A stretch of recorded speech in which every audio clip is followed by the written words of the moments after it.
This isn't really the best time right now. I'm in the middle of a calc exam. Tim, are you talking to yourself again? No, not at all. I'll catch you guys in a second.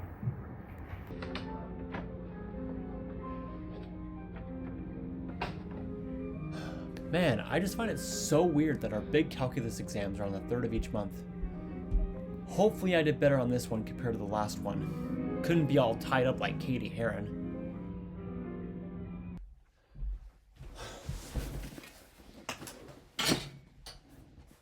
On this episode of the Mitten Players, I had the opportunity to chat with English Bernhardt, a North Carolina and New York City based actress. Her credits span from many different shows, including Next to Normal, Les Mis, Legally Blonde, and the first national tour of It Then. She was then recently a standby for the first national tour of Mean Girls, before transitioning to the principal role as the fearless Katie Heron. Would you care to introduce yourself to our viewers? Of course. Hi, everyone. My name is English Bernhardt. I most recently played Katie Heron on the Mean Girls first national tour. And yeah, I'm excited to chat with you today. Tell us a little bit about yourself. How did you get your start in theater? Yes, of course. So I am a North Carolina native. I'm a Southern gal. I grew up in Raleigh, North Carolina, and grew up performing there. I come from a very musical family. Both my parents sing. My mom was a pageant queen and sang all throughout that career. My dad plays the piano. My brother also sings, so we used to joke that we were kind of the Von Trapp family singers. So lots of music always around the house. Grew up in ballet very young, and was really fortunate because in Raleigh, where I grew up, there's an amazing regional theater called North Carolina Theater and a training base that feeds into that called the North Carolina Theater Conservatory. So I did my first show professionally with North Carolina Theater when I was 8, and that was The Music Man. I played Amaryllis. And then after that, I kind of got bit by the bug and didn't stop. So after school, when everyone else would go to soccer practice, I would go to voice lessons and acting classes and continued dance. And yeah, just kind of couldn't get enough and continued to do lots of shows at North Carolina Theater all throughout my high school years. That's awesome.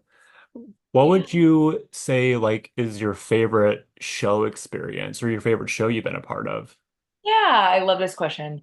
And I love that you use the word experience because that's exactly what this was. And that would be when right after I graduated from high school, I got the opportunity to audition for a workshop of an untitled musical at the time. It literally was called the Untitled Pasek Paul Levinson Project.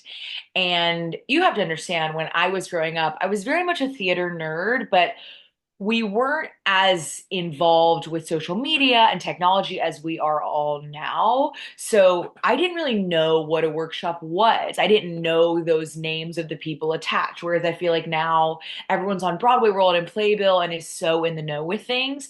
But at the time, I really didn't know what any of that meant, but just knew that it seemed like a good opportunity. So I auditioned, I got cast.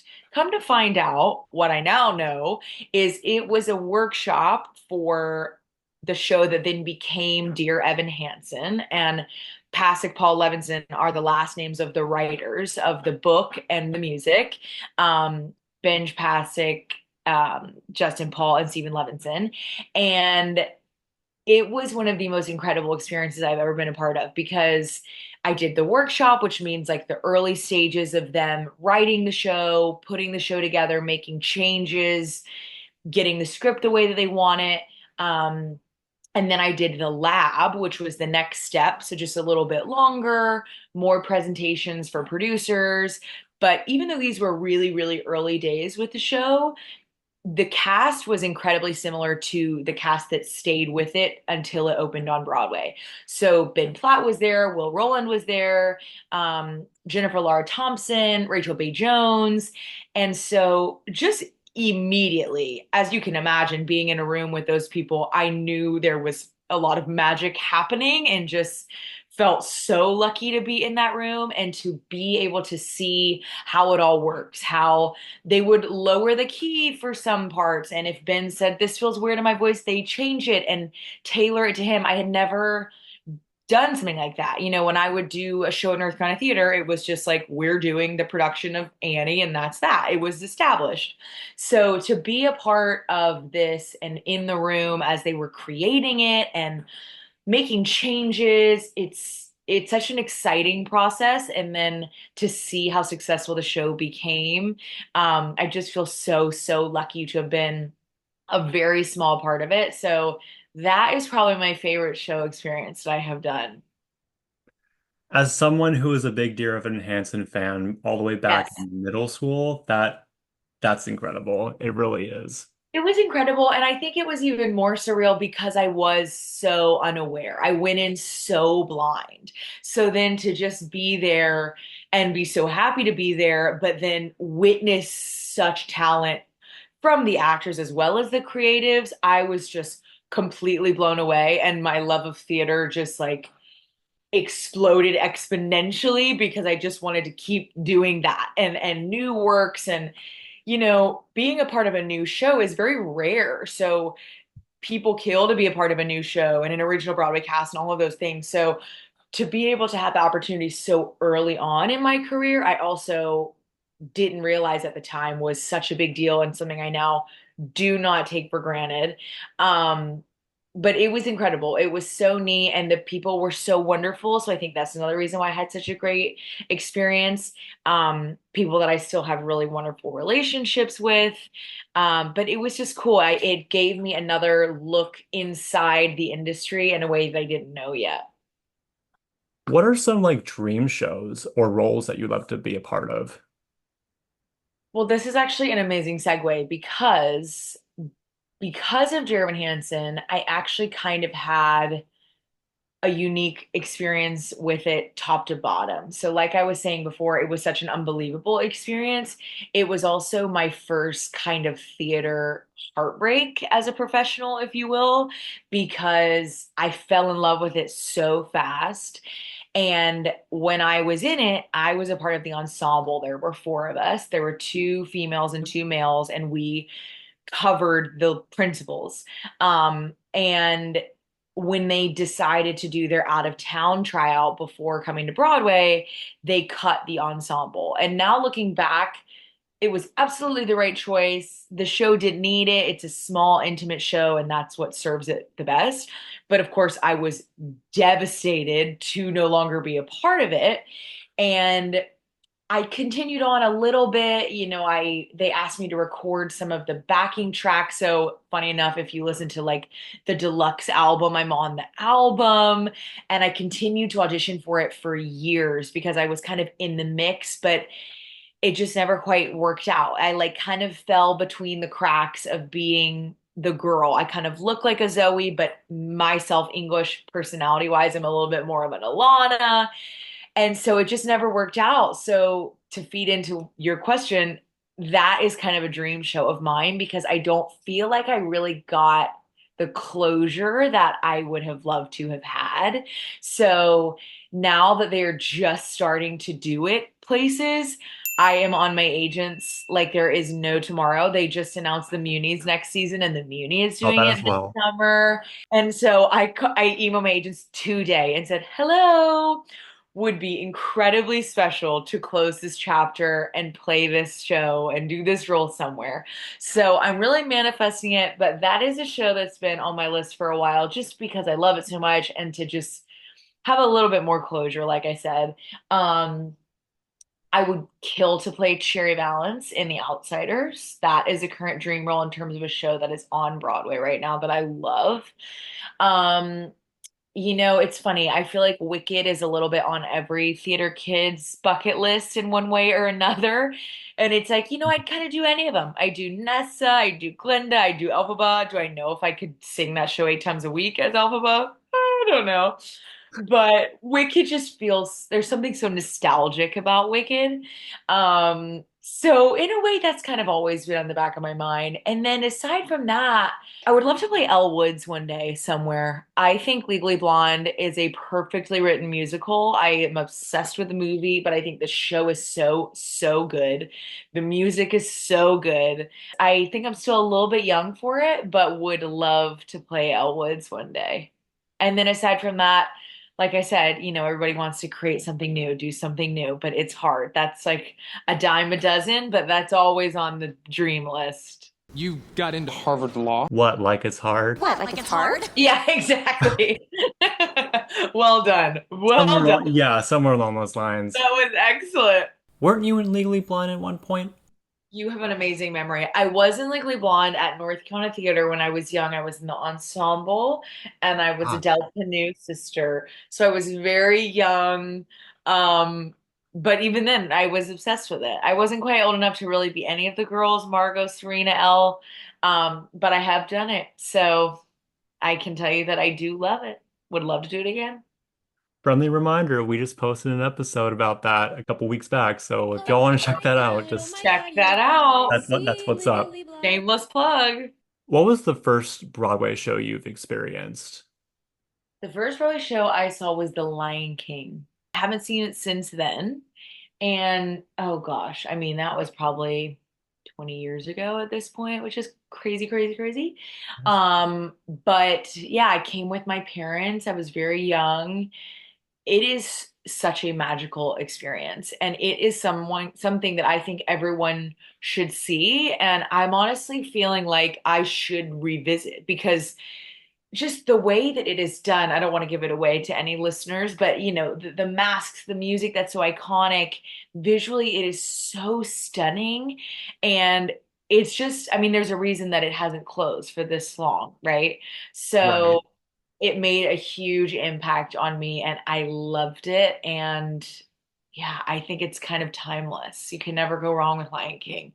My first show was ironically also The Lion King, but Oh, I was like maybe 3 or 4 when I first saw it. no way. Yeah, I was an infant. Baby. No Yeah, wonder and you love theater. You got so early, you got hooked. I didn't even realize I was at a show at the time. We were like in, I don't know, Columbus, Ohio, and no, it was either I want to say my first Broadway show was a touring production of The Lion. Sure. Because Good like for your parents bringing an infant to the theater. I would be so scared that you would have a crying fit and I'd have to take you out. They ask you how you are, you just have to say that you're fine when you're not really fine. I They're like, mean, he'll be fine. He loves theater. at the time I didn't really know what was going on, so maybe Maybe. it might have slipped my mind. But yes, I would love to revisit that show if it ever comes. I think it's coming back to I think it is. I I think know it the is tour is too. still going. I've had a girlfriend kind of in and out of the tour and the Broadway company for a while. But I mean, if they're ever like doing something on Good Morning America or you see a video they posted, it still sounds so good. It looks so It good. really is. It just like really stands the test of time, in my opinion. Can you tell us a little bit about your experience with the Jimmy Awards? Yes, of course, of course. So I didn't mention it yet, but the Jimmy Awards is actually what led me to that opportunity with Dear Evan Hansen workshop. So I owe a lot to the Jimmy Awards, but it's funny. Um, if I'm being completely honest with you, my mother is the one that came to me because she heard about the Jimmy Awards. This was when I was a senior in high school. And, she said, I read about this thing and it's a local competition. And then whoever wins your local competition goes on to nationals. It's in New York and it seems like a really great opportunity. And I could not have shut it down faster. I was so against it. I just was very much in the senioritis world and ready to graduate and be done. And, was like, Mom, enough. I'm not doing this. I'm not doing any competitions. Like, I already figured out my college plan. I'm good. And like any good mom, she didn't take no for an answer and kind of gave me a little shove. And of course, like most moms are, she was so right. So I was fortunate enough to be one of the winners of my local competition, North Carolina. A male and a female win from each not, I think sometimes it's a couple from every state, but from your competition.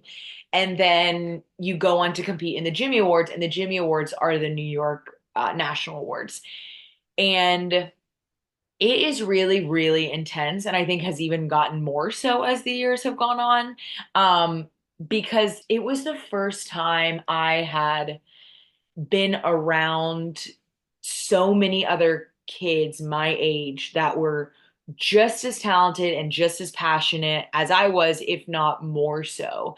And it is tough, but it also is an invaluable lesson because it's very easy to feel like a big fish in a small pond when you're kind of your local star, if you will. But everybody has those, and kids are talented everywhere.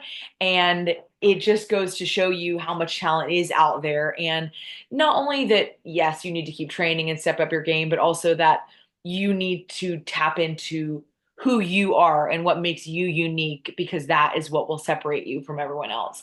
And I think that's what is so great about the Jimmy Awards coming when it does, and working with high school kids, is because I feel like those are such formative years that it's very common for kids to, I don't want to say mimic other actors, but there's so much at your fingertips now in terms of performances, bootlegs, all kinds of things that you can kind of mimic, mirror, intimidate those performances in a way, which is not always all bad, but you can easily get lost in, I think, trying to be like someone else.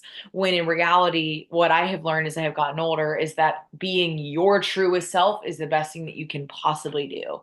So that was a beautiful thing I took from the Jimmy Awards. But so it's crazy. It's like a pressure cooker of a week, and you rehearse starting at like 7 a.m. And when I did it, we were at the NYU dorms. So you all stay in these dorms, and your roommates with someone that you don't know that won from their local competition in another state, and you just hope you guys get along. And you rehearse really early, and then you take a lunch break, and there would be a speaker or a casting director or a Broadway actor come and talk. And then we rehearse in the afternoon, and then throughout the week there's various things like little auditions here and there that determine the medley groups and solos and various things as the week goes on. But it's really intense because, like I said, you're in high school, so you want to be liked by everyone, you want to be friends, but you also want to win. But it's like, it's just Like, it's where's the balance in this? where's the balance? Exactly. And Yeah. it's an incredible opportunity, but it's also just a theater competition. You know what I mean? So it's like you want Mhm. to take it seriously, but also not crack under the pressure. Um, and so I had a wonderful, wonderful experience with it. I really did. Everyone was so kind. I still keep in touch with a lot of people that I did it with. And then one of the casting directors who saw me perform in the Jimmys is the one that thought I might be good for Jeremy Hansen and pitched me for that project, is how I got that audition, which I also love, love, love to remind people that I did not win the Jimmy Awards. I was not even a finalist for the Jimmy Awards. And so that does not mean that you will not be noticed and seen and have your moment to shine, because I know a lot of kids, as I now went back this past year as a coach, are very much in the mindset of it's over, I might as well go home, very bummed if they don't get selected as a finalist, when in reality that is not the It's case really at all. just the beginning to their It's just career. the beginning, and you've been there for a week. They've been watching you all week, and it's more about the exposure and the experience and the life lessons on top of whatever else may come out of it.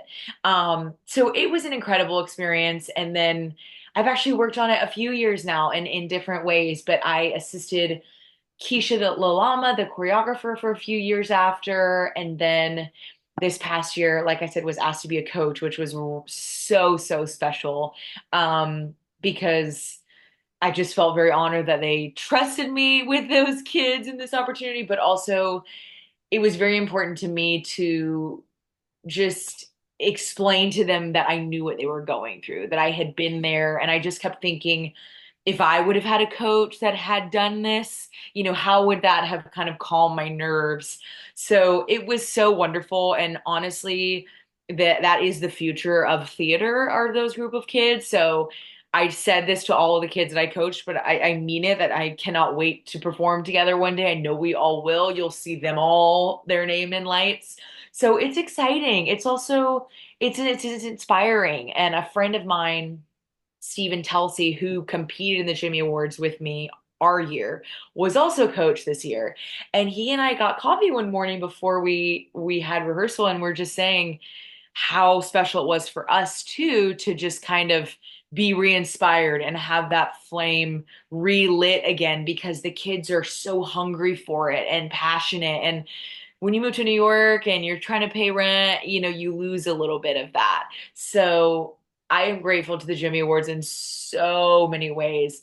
But it's an unbelievable opportunity, and I wish every town could do it and every kid could go, because, there's still cities out there that their schools don't participate. And it just feels like such a shame, because it's an unbelievable platform and exposure for them, and just very much the future of our industry. For you to start at the Jimmy Awards and Yes. now this past year coaching really brought you full circle, hasn't it? It did. It was so special. And I knew it would be wonderful, but it was so much more rewarding than I could have even realized, like I said, because I knew I would enjoy it and it would be special to just experience their talent, but I didn't realize how much it would affect my own life and career, and mindset towards the craft. So it was so beautifully full circle. And then to sit in the audience and watch them, just to go to the Jimmy Awards is always incredible, but to then have coached them, I mean, I felt like a proud parent. I was like so nervous for them. I was screaming. It was so special.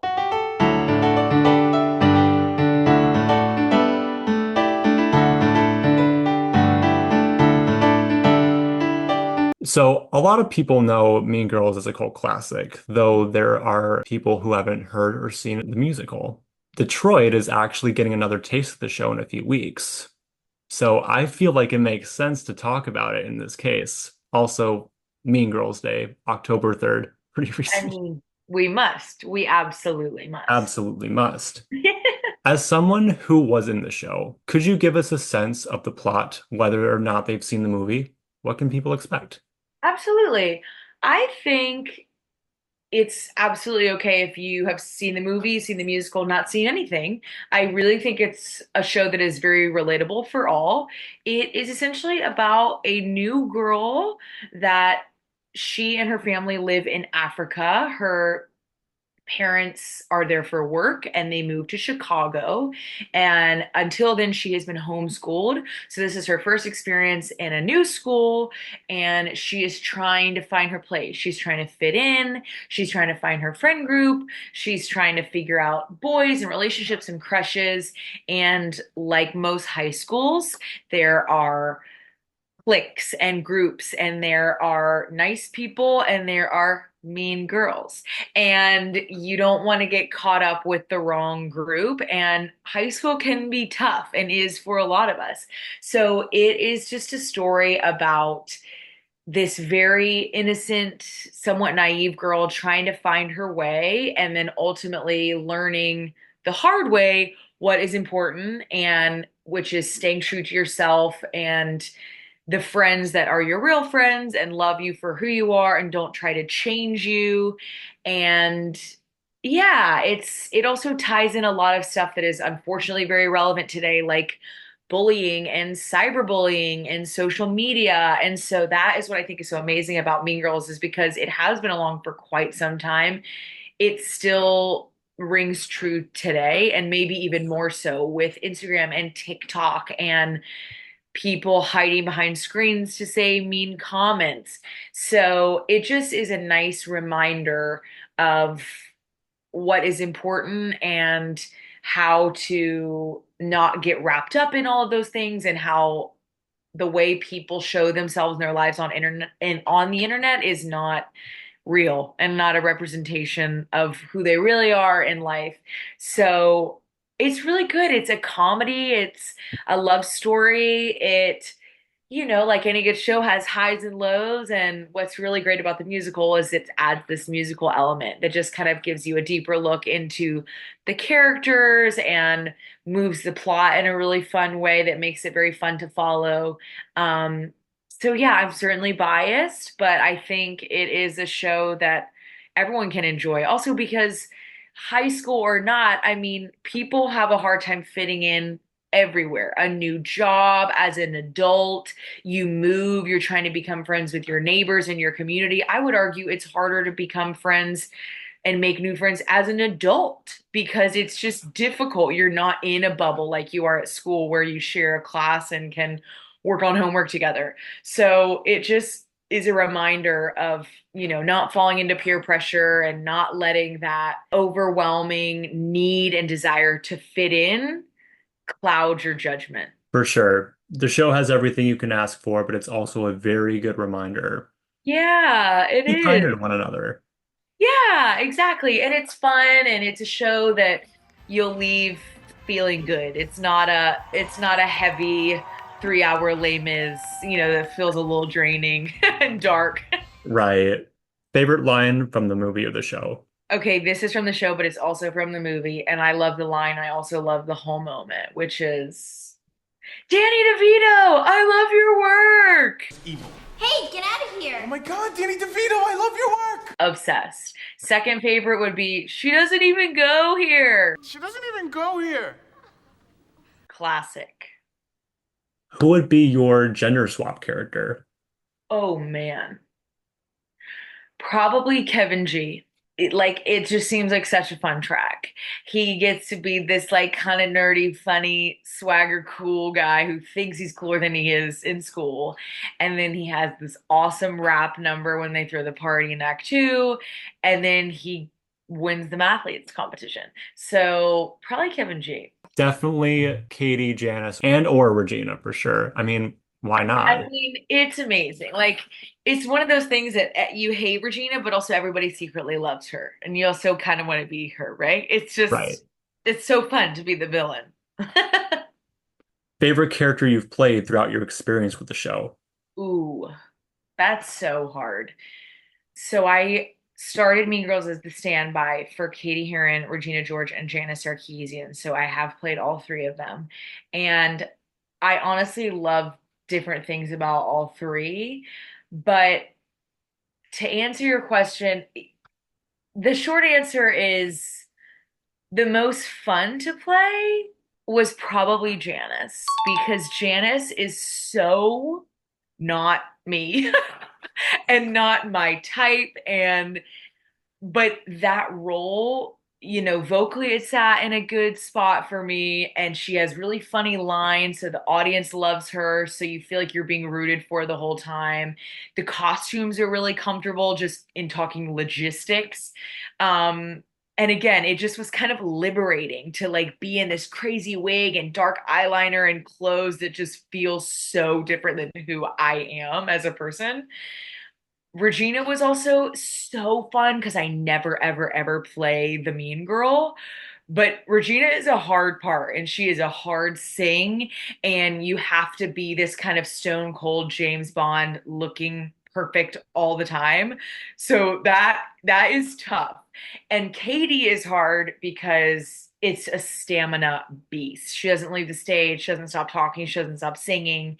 It's less about you have to nail the one song like for Regina and World Burn and more that you have to maintain for 2.5 hours for the whole show and keep people engaged and keep the company alive and keep the story going. So they all had their moments and they all taught me so much as a performer. But in terms of most fun, like most comfortable, lowest stress, most fun because you get good laughs and also everybody cheers for them at the end, probably Janice. Okay, story time. Talk Okay. to us about your recent experience with Cancun. Oh my gosh. This was so crazy. Okay, so for people that don't know, I teach online through a platform called Broadway Plus that really started for me primarily in the pandemic when everything was shut down and people couldn't go to their after school programs and voice lessons. People could take lessons with people through Broadway Plus on Zoom. And it was really incredible just in providing a way to still have an outlet to be creative and train in that way.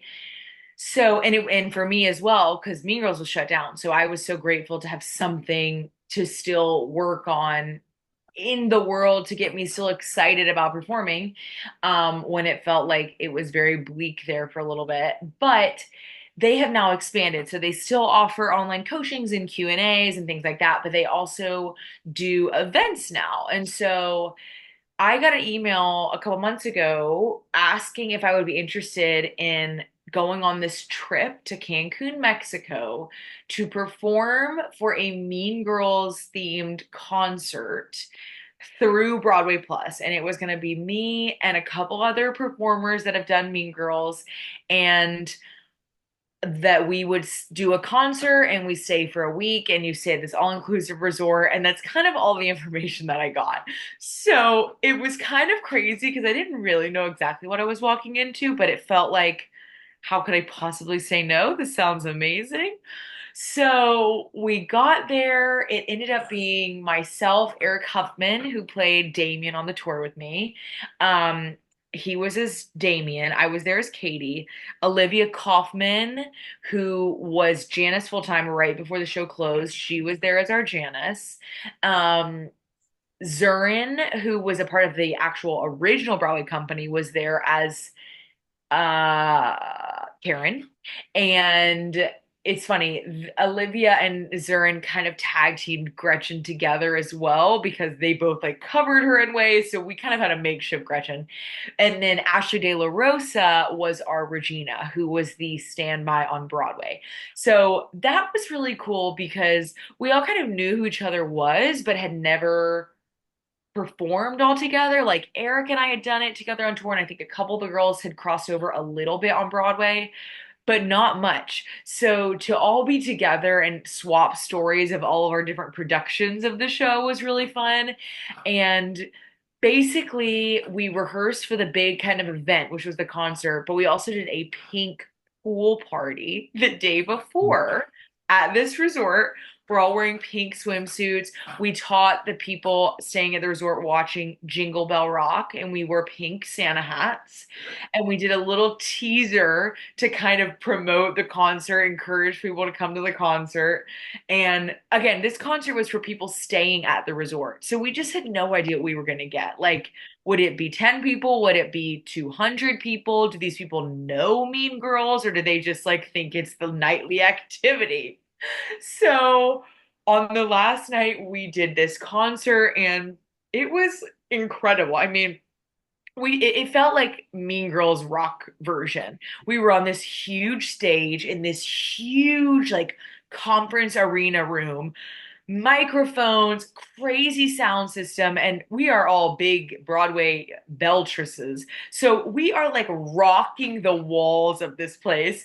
And they flew in musicians from New York who sounded unbelievable. So we all just laughed because it sounded incredible. And the people that came to see it probably had no idea what they were seeing. So we kind of joked that it was more for us to just have fun and sing our faces off and revisit old Mean Girl stuff. Just But spread the word to all of these exactly. people who, yeah. It was just a cool opportunity. And to be completely honest with you, why this resort wanted to have a Mean Girls Day thing is still unknown to me. I don't know if they just have someone that runs the hotel that likes Mean Girls or what, but we felt very lucky to be there, and it ended up being so much fun, so successful, and like I said, so many of us hadn't done the show in so long. It was this very fun trip down memory lane, and now we're all friends and have this funny story of like, remember when we did that thing together in Mexico and like sang Mean Girls stuff on the like at the resort and the pool party, and it was crazy, but it was really fun to sing it all again. And I wasn't sure if it was just going to be like everybody sing one song and be done. We basically did a full concert version, top to bottom. Like I sang a Roars and Stupid with Love and Apex Predator, and we did the whole thing. So it was pretty epic. And a lot of these people probably only spoke Spanish and didn't understand a word of what we were saying, but you know what? No problem. No problem. No, that's for sure. And I bet the after party was something else for sure. Oh my gosh, it was a time. It was so random and so bizarre, but it was just one of those things that you're like, it makes for a great story. You got to do it. Absolutely. Yeah. Yeah. Do you have any like general pre-show rituals? It depends on the show and it depends on the role. In terms of specifics, like when I was doing Katie, I went to physical therapy Saturday morning every week to lead up into that hefty four-show weekend. So I was really rigid about that. When I was a standby, I didn't do PT as much because, to be honest, I wanted to like save that for the people in the show every night, and also because I wasn't using my voice as much, not singing every night. The biggest thing for me, I think, is the warm up. I am so rigid about a good vocal warm up. I am also a social butterfly. So when I took over for Katie, I literally had my sweet, sweet star dresser made a sign that said, Katie is studying for her calculus exam. Please come back later. And when I would start my vocal warm ups, she would put the sign on the door because if not, people would come in and sit on my couch and we would chat and then they would call 15 minutes till the show and I wouldn't have warmed up and would panic. So that is very important to me, that like a slow, really thorough vocal warm up. I did a physical warm up. I like to get some sort of exercise in during the day before, but again, I wasn't dancing in Mean Girls, so a lot of the dancers did a way more thorough vocal warm up than I did.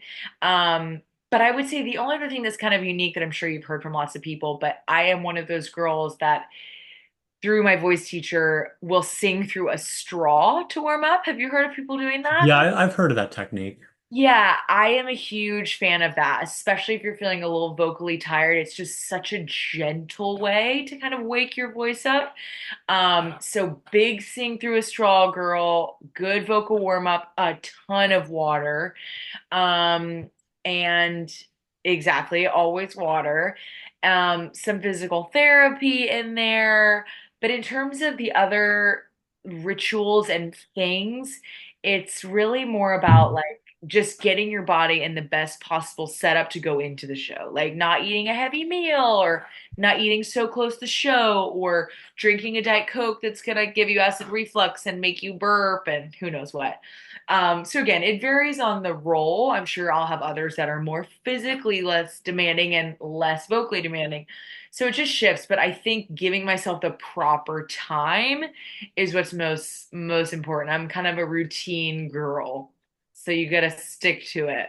I I'm a little guilty of that myself because I belted out like a couple songs from American Idiot on the way to an audition a few days ago. And I will admit my voice was just a little dry before the audition, but I Yep. just drank some water and I was just like, nah, I'll be It's fine. fine. It's But fine. no, that's it's very important to But keep it's your voice. hard.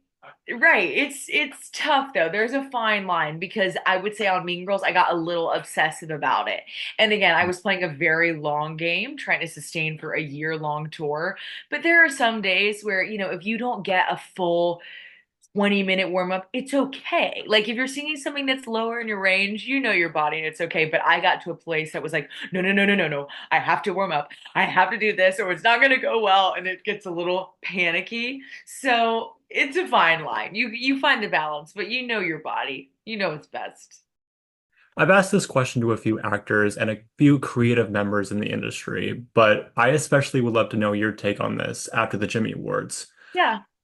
What advice would you give to inspiring actors on the autism spectrum who would like to take theater to the next level, whether it be on a professional level or not? Yeah, that's an amazing, amazing question.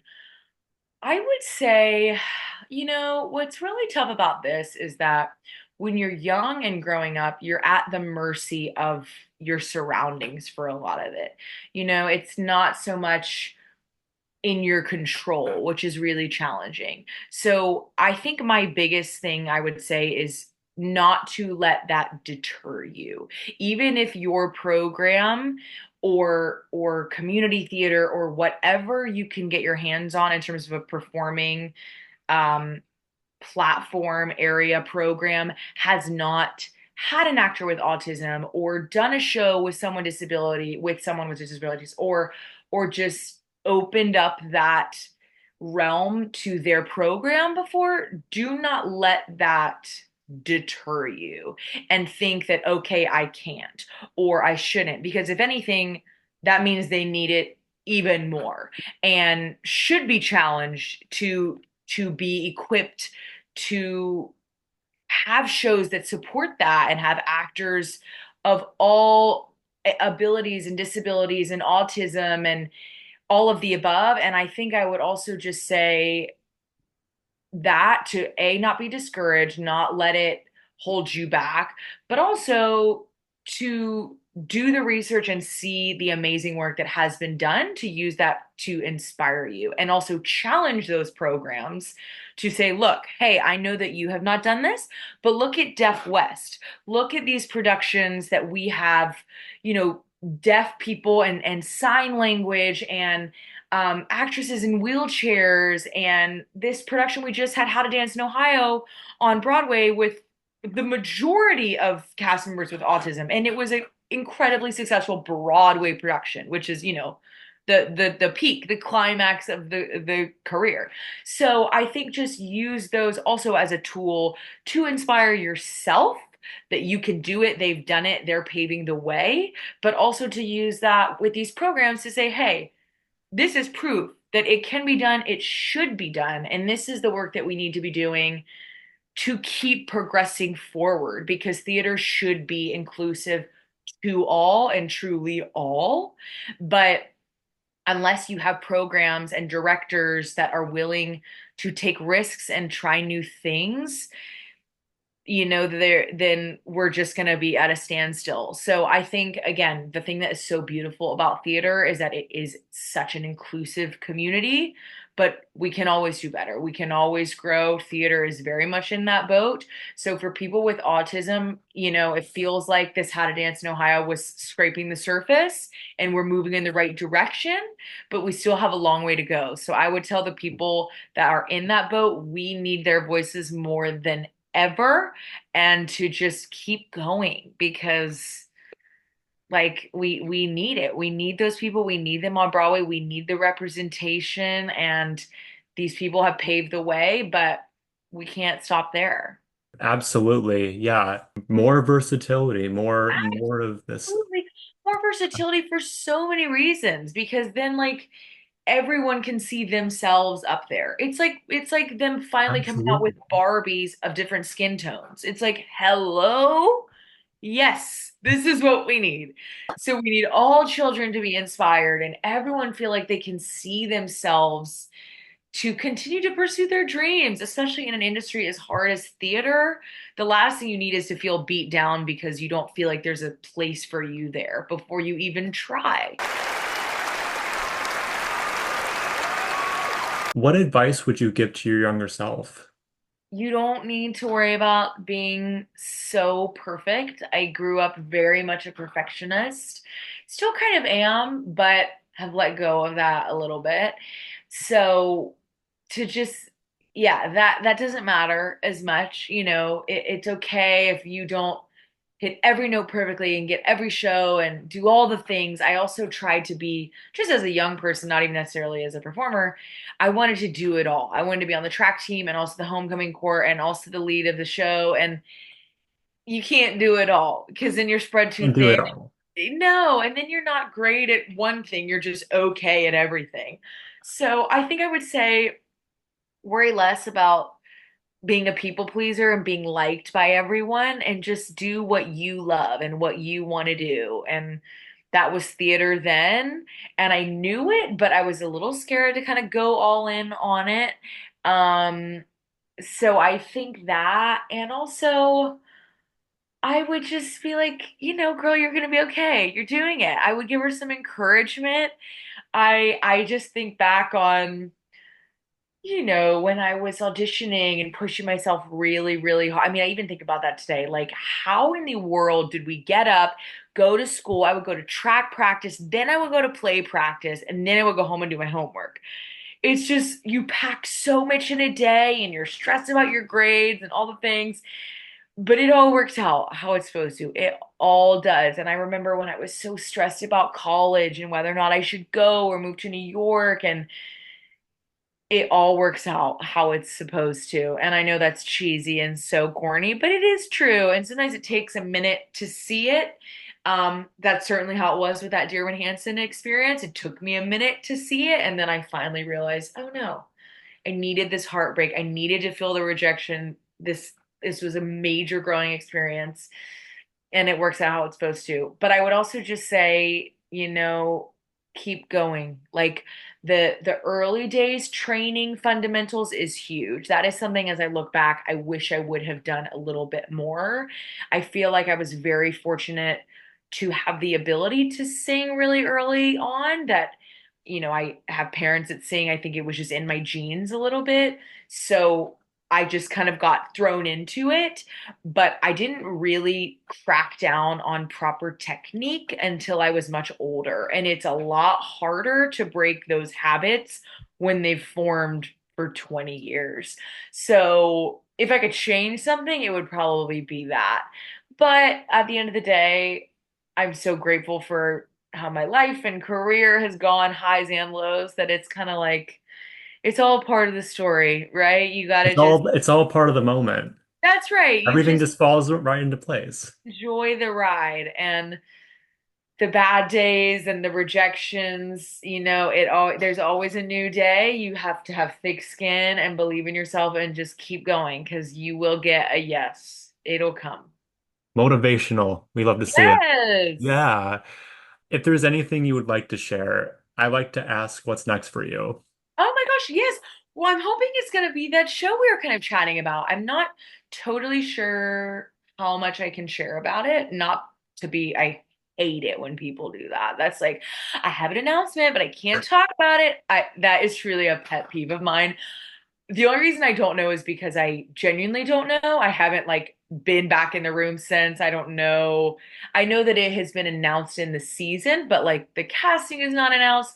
So that's the only reason why I'm saying that. But I'm hoping that. So a workshop that I have done in the past with some country music writers, they are doing at Bucks County Playhouse in the new year in Pennsylvania. And I'm really hoping to be a part of that. And then I'm really manifesting being in Dear Evan Hansen at the Muni. So any good vibes you can send my way.